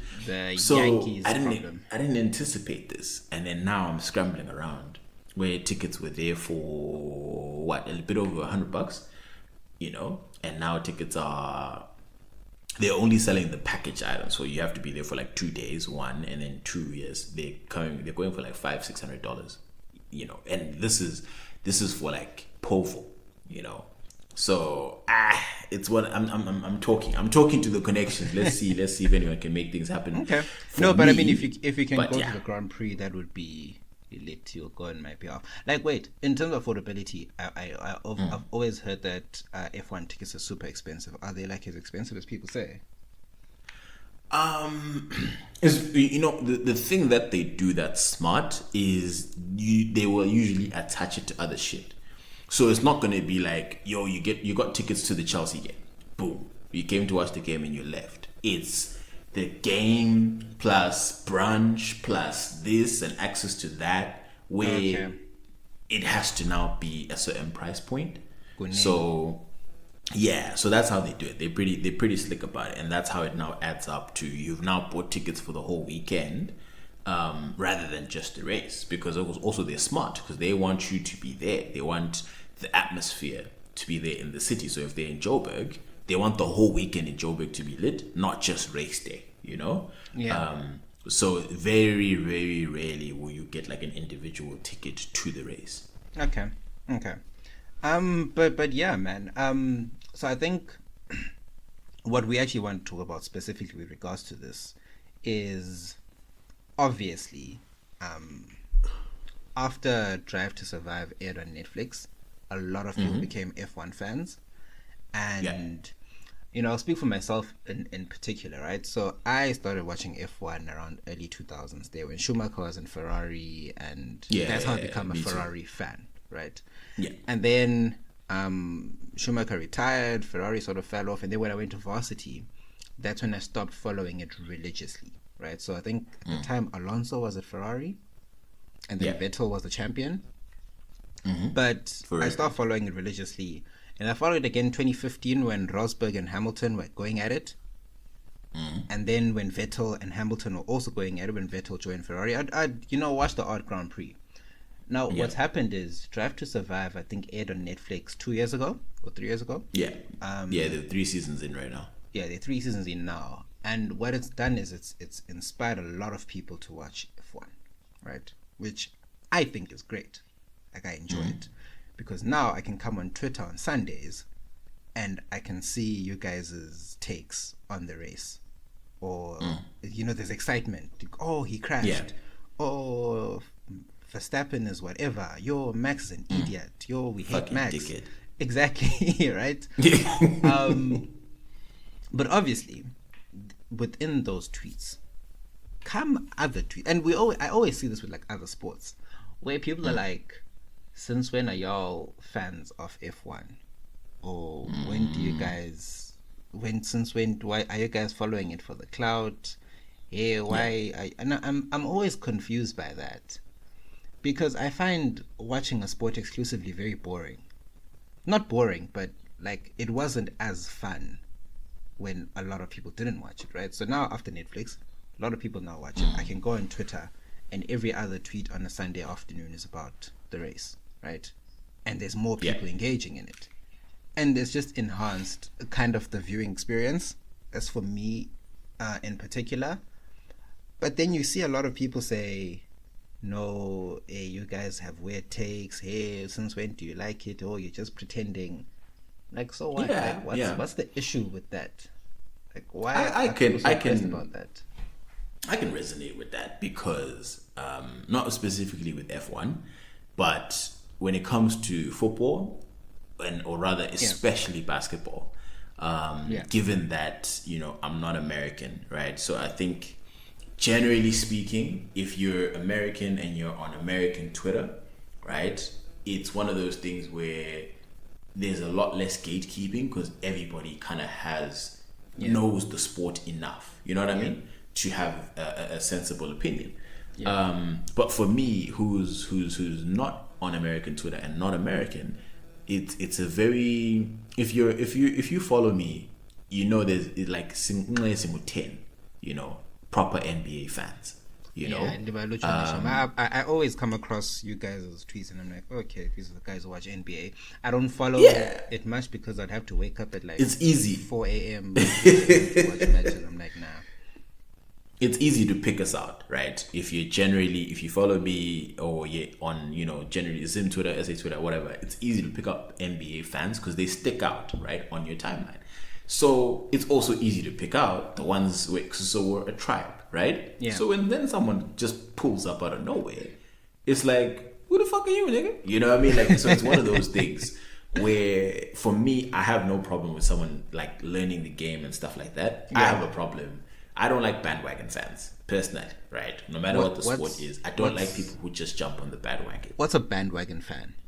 Like someone who just jumped on it because it's trending. So for example, I respect people who will say, so like LeBron James is now on the Lakers, right? He's been on the Lakers for the last 2-3 years. And there's people who come out exclusively and say, no, I'm a LeBron James fan. So you're not a Lakers fan. And like, as the Lakers, we went through from 2010, which is when we won a championship, right? Till about 2019. Things were bad, in Laker Nation. Things were peak, bro. We were having losing records. It's essentially what Liverpool went through until they won a championship with the League, group. And again, United's been through it. But I feel like when Liverpool really hit rock bottom at some point, it probably even Arsenal. So we went through that phase where it's like you look at the team sheet and you're like, this is how far from Kobe to this. You know what I mean? So it was that. And for real Laker fans, we kind of hold that as a badge of honor. We stuck through the dark times when things were peak, and it's an 82 game season, right? Yeah. And the Lakers, there were seasons where we won 20-25 games, bro, if that, out of 82. So again, it's kind of one of those things where you're now in I won't call it a brotherhood because there's it's a community, but like exactly. So you had your Laker Nation. There we go. So Laker Nation is strong, Laker Nation is tight, and then someone pulls up because now LeBron James is in there, of which we don't really like LeBron James like that, because our guy is Kobe, and people elevate LeBron over Kobe. So then when he joined the Lakers, it was very, for real Laker fans, it was very like, yes, we're happy, but also, you know what I mean? Yeah. So there was a lot of that, and then all the LeBron James fans came into the house, and then they were just like, oh yeah, LeBron James is the best Laker ever. And we're like, nigga, sit the fuck down. You know what I mean? Like, it's like, yeah, don't do that. So it can feel like an invasion of your space type of thing, like a sibling coming in to your bedroom. So I get why people can do a little bit of gatekeeping, and so if you're a bandwagon fan, it's just kind of like more, or rather, the better definition is, the Golden State Warriors weren't that good, and then they got good. Curry got good. Steph, it was not Steph. Klay Thompson, they became a championship winning team. All of a sudden, Omunye, I'll throw this guy under the bus. Panache used to be an Oklahoma City fan. He used to be an OKC fan. Yeah. And, OKC was good, and then now OKC is not good. And then it coincided with OKC becoming not good and Golden State becoming good. And all of a sudden, this nigga was on some, hey, Golden State. And I was like, nigga, what the... Is that the one that Curry's in? Yeah. Curry plays for Golden State. Oh, Steph Curry, right? Sorry. Yeah, Steph Curry. Yeah. Oh, Kyrie is a whole other player. Yeah. But yeah. So it's one of those things which all of a sudden we support Arsenal. Sasa so to go Tottenham. Like, bruh, what do you mean? Have some shy. Have some shy. Have some shy. So like, then I don't mind bandwagon fans, because or especially of a sport, right? Because ultimately it's more engagement, it's more interaction. It makes the sport more... Senna. So after the Louis Van Gaal years, the dark days, or even after the Mourinho days, right? Yeah. And then Ole comes in, the team, vaults up to the top, and you guys start winning championships again. And then all of a sudden, you got Dumas, who was cheering for Man City or cheering for Chelsea. Seven City, right? We're on the United team. You're telling me that you're going to look at them with open arms and be like, yes, come through. I think that's different. That's different because they're football fans still, right? So you still welcome them? But then, funny enough, it's like I Sports always say is this. About loyalty. No, I always say this, but think of it in the sense of people who, and I'll call him out as well, advocate Tabani Mnyama on Twitter. He supports Man City at his big age. Right? I think Tabani is a few years older than me. And then I'm always like, okay, you're clearly new to this football thing if you're supporting Man City Katis. So I'm never looking... Even Bruce supports City. Yeah, and that we also need to call out.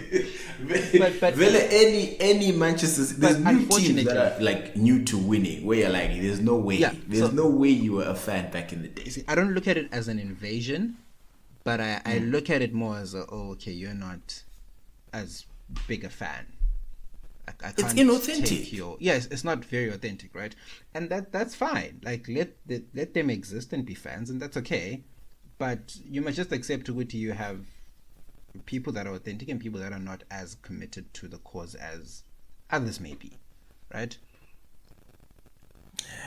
I guess. Yeah. It's and I get it. Like everyone who's started watching recently after Drive to Survive is probably a Lewis fan, right? Like, but that's most people, right? So there's nothing wrong with that, right? Because I think for more niche likable. Sports, guess what?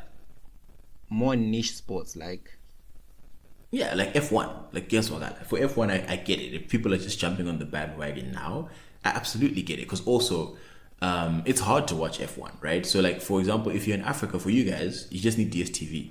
Yeah. For me, we had beIN Sports, and beIN Sports let the rights go for F1. So now it's a bitch to watch F1.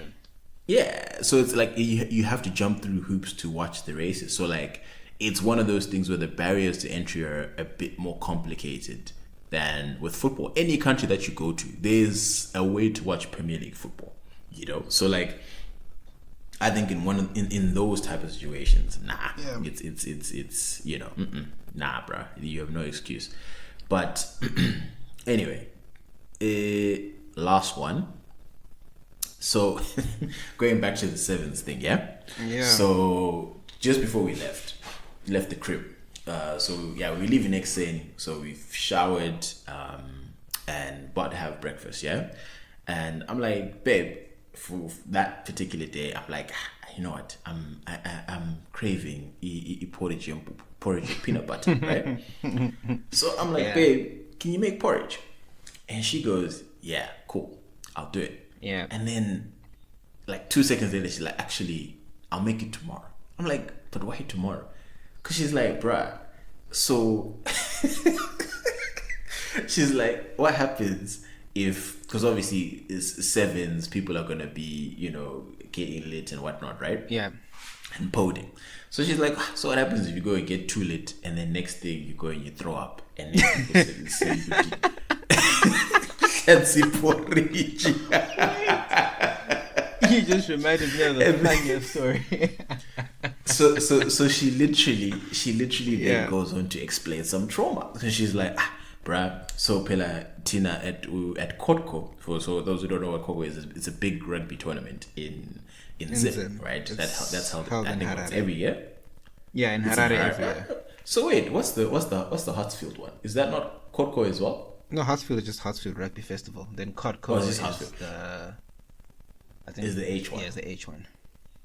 Oh, okay. So no. So I don't think she was maybe she was a Kotko. Anyway, for whatever, she was at a rugby tournament. Let's just say it was Kotko, and someone who went there, you know, obviously had too much to drink and started throwing up, and he threw up his Chwala Lempi. So. And people were hella judgy about this guy is out here and he's throwing up, you know, sadza and greens. So she was just like, nah, bro, that's not on brand. But that's what you ate, bro. I'll make it tomorrow. Guys, what's the process? I feel like if you're already puking, you're puking, right? So it is what it is. Whether you're puking is chola lompita or lasagna or angazi. But you know how it is, social politics. People try to pretend that shit doesn't exist, you know? Like, people come there and you've come there with your twang. Senna has this very strong twang and you're thinking, oh shit, okay, this nigga. Next thing, Senna's throwing up and he's trying to beat up, right? It's like, what's this like? Are you the telling frozen me veg that you see the different colors? Oh, okay. So wait, are you telling me for the most part, a lot of people are moving around as if Abasiti is Chola Limpid? Oh yes, maybe it's absolutely. Because like, Sena, let's be honest. When we were growing up, right? Now it's different. But when we were growing up, you didn't want to be seen as Umuntu Ischwala. Ischwala was associated with poverty. Let's just be honest, guys. You know what? Let's just be upfront about it. I think that was a Whitestone problem. No, it wasn't. It wasn't. Don't blame my school. No, I will. There's a lot of people, let me tell you, from different schools who thought the same way. Because I think we reached a point at CBC where we'd go to town specifically to eat Ischwala. Nah, I wasn't there by then. When I was at CBC, there was a person who got clowned because we had Ischwala at break time.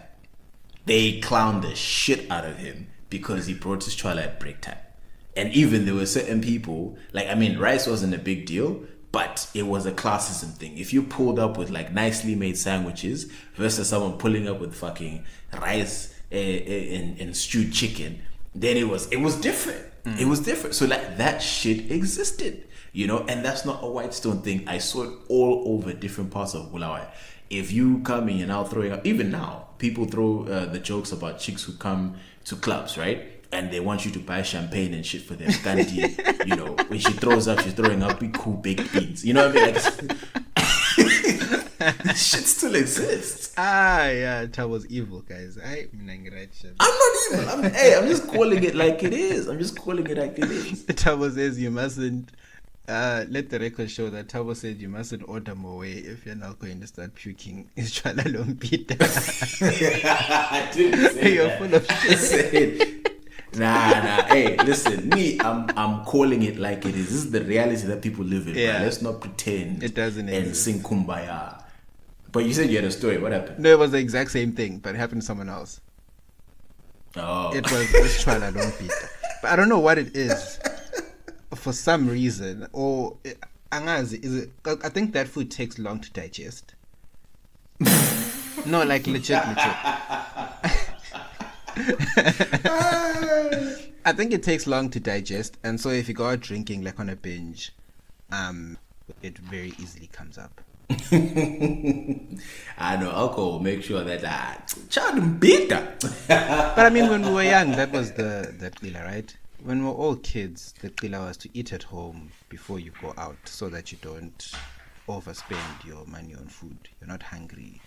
Like my aunt was telling me the other day, when they were younger, guys that she'd date would so she was in Cape Town, we were just talking about these Mcholo things, and she was like, back in the day, guys would eat at home. Then on the date he says, like, no babe, I'm not hungry, I'm good. Then she even said there was the one guy who we actually scuffed in Saki. Yeah, the whole scuffed in. Yeah, scuffed in to a date. No, because the budget has to budget. Huh? To a date? Like I'm joling with you? Yeah. Me taking my person to see a chicken in, I'm carrying Mrs. Moyer's made me a scuffed in that I'm going to just vamba vamp.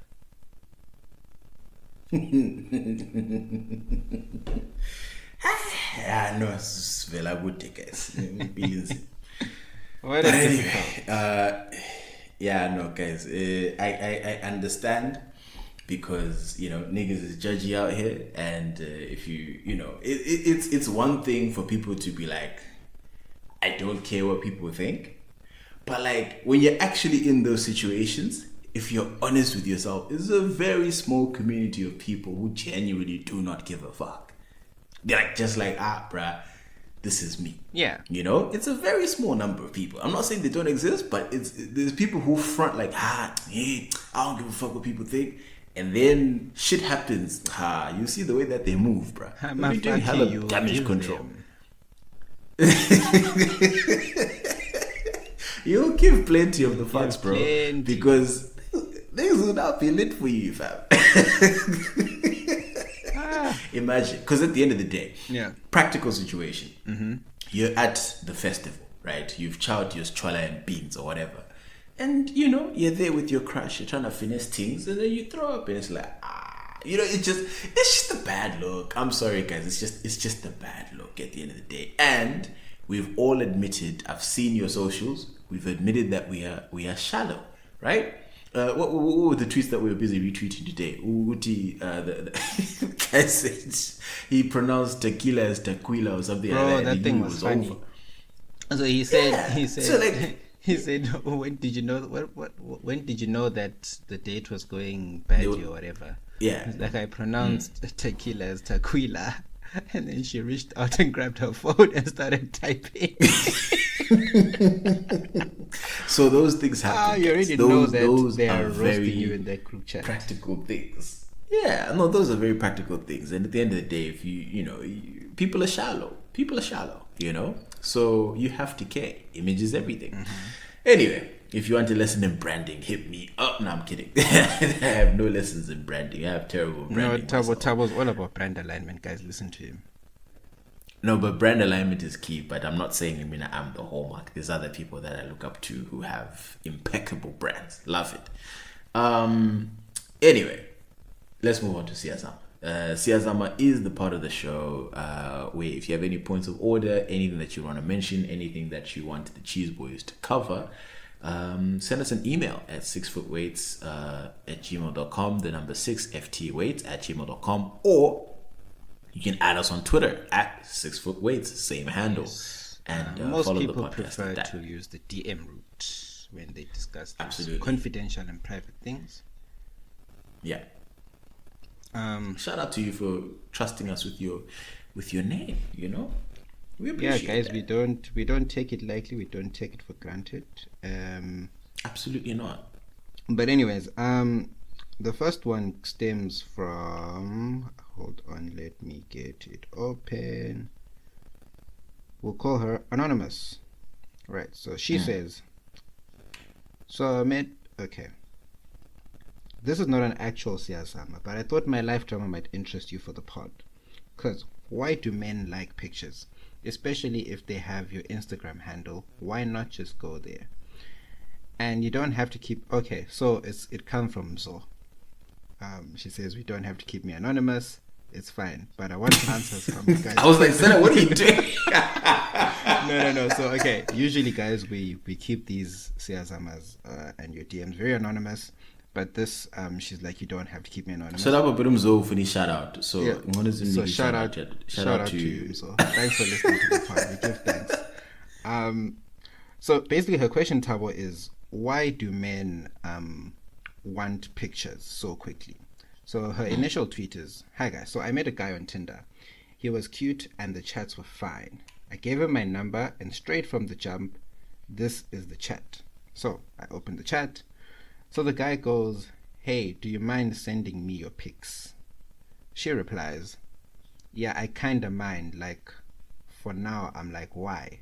LOL, but soon. Smiley face. Okay. She's being kind. This guy then goes on to say this, Tabo. This is where I died laughing. So he goes on to say, okay, let me explain a few things for you briefly so you keep an open mind next time. Pics are what people use to attract each other on Tinder. No pics, no deal. Character, we'll see it later. Then there's no need to hold back with pics. This is definitely a Zim guy. Because in this day and age, you are probably on Facebook just like everybody else, and you probably have a lot of pics there, and complicating simple things for somebody you potentially want to be something with is a bad vibe. Can I just highlight that there's no punctuation here? It's shorthand. I'm doing the best I can. It's a run-on sentence. It's a run-on sentence. I am struggling. It's difficult. So he goes ... That's his punctuation as far as it goes. Anyways, take care. I'm a project coordinator at Qatar Airways. It's the best. You know, the best with an E, as if we're still in SMS times. My babu. It's the best airline in the world. Stop it. So you can imagine how hectic my days are. So complications over simple stuff before, that's literally a B and a 4. A relo, short for relationship, I assume. Before a relo has even began, are the last thing I need. Goodbye. GUDBY. I'm looking at it now. So she goes on to laugh and says, you know what, my G, peace signs out. Deuces. Sack. She basically chose her own piece. But then I read the comments, right? A lot of girls were actually saying how often when they start talking to a guy, the first thing someone asks for is, can I see your pictures? Can I see pics? So the girls are like, no, but my pics are there on Instagram. If you're curious about what I look like and you think that the pics I'm using on Tinder aren't proper, then fam, go on Instagram, go on Facebook, just check them out. Why is it that guys always want a picture sent, one that's, I mean, you already know, you have one online, like, come on now. Zom has actually come and discussed this properly on the space. Like, I want to understand. We're definitely going to. I want to understand the chat before all this. What was happening? Were they, were they? No, I don't even want to get too deep into it because you know what? No one kills me. The guy then went on to stress that he's a project coordinator at Qatar Airways. I'm like, how? My G, what does your occupation have to do with any of this? Like. No, but what's killing me is like he says, okay, so I see the project coordinator line, right? Qatar Airways. Yeah. Before I read the next sentence, I'm thinking, right, we're now gonna go into what? The financial flex to be like, hey, I can fly you first class all over the world, like some sort of, because if someone says, oh no, I'm working for this company, it usually you're following up with a flex. Oh, I work at Google. Hey, what? You know what I mean? Yeah. But then he goes, it's the best airline in the world. So you can imagine how hectic my days. So what I think, and I think he was just trying to not flex, but make it seem like your loss. Like she's not doing everything she can to get with him or be with him. So Bruh, she needs to who are these understand niggas? that if she's not sending these pictures, it's her loss because he's a project coordinator at Qatar, whatever. But the actual question, Mr. Maps, you haven't answered it. Why is it that men What's the question? want pictures specifically when someone has their pictures on Instagram or Facebook or Twitter or whatever? Why do you then want someone to send other pictures? So privately? honestly speaking, that's not a question that I can answer. Yeah. Because it doesn't make sense. The only reason you ask for the only reason you ask for pictures, right?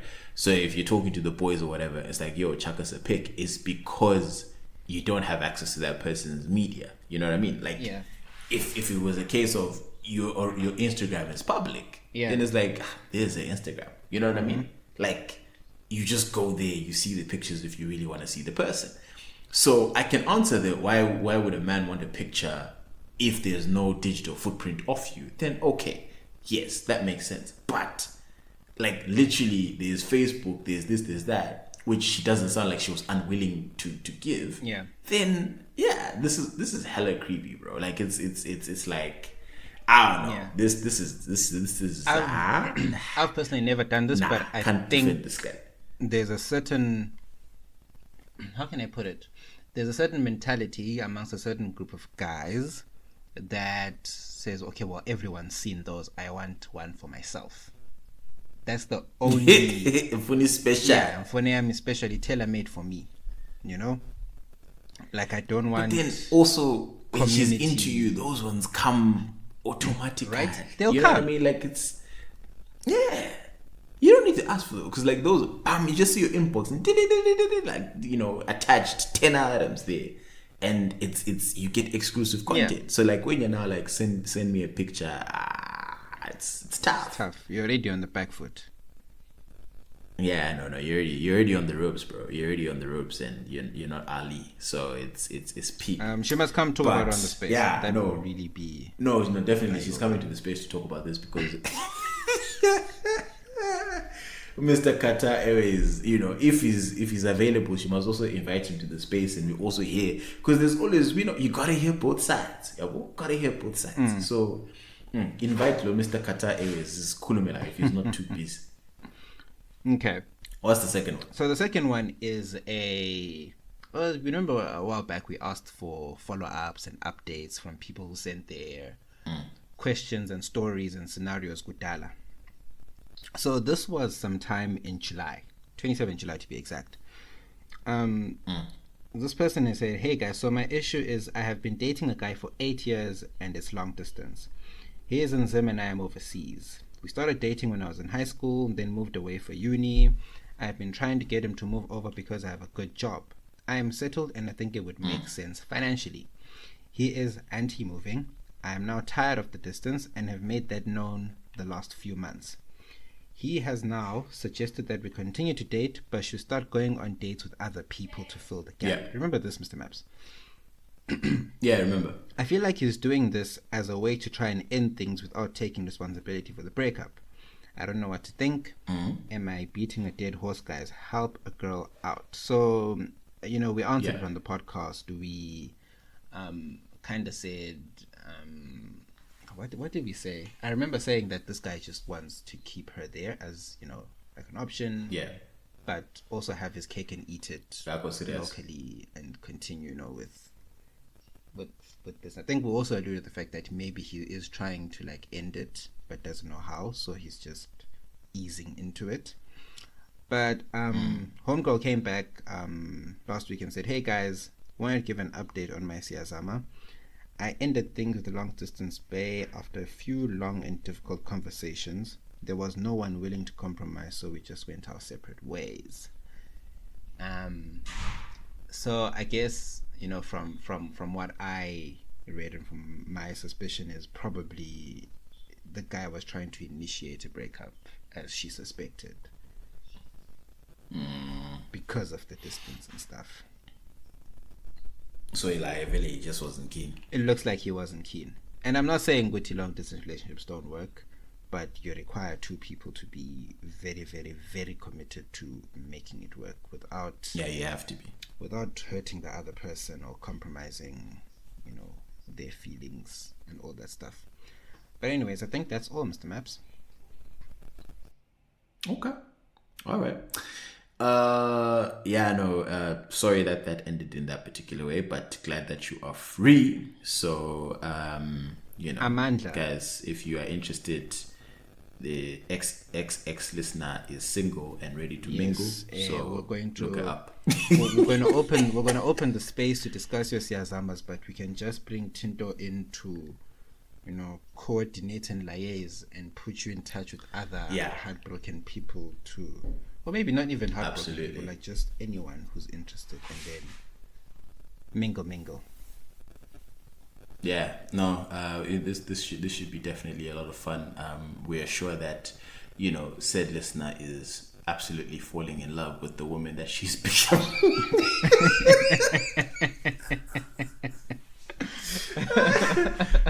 No, bro, that line, I'll never get over that line, bro. Yeah, I'm in love with who? Yeah, it's Buckers. In love with myself. Yeah, I know that one's Buckers, bro. For days. The woman I'm becoming. But anyway.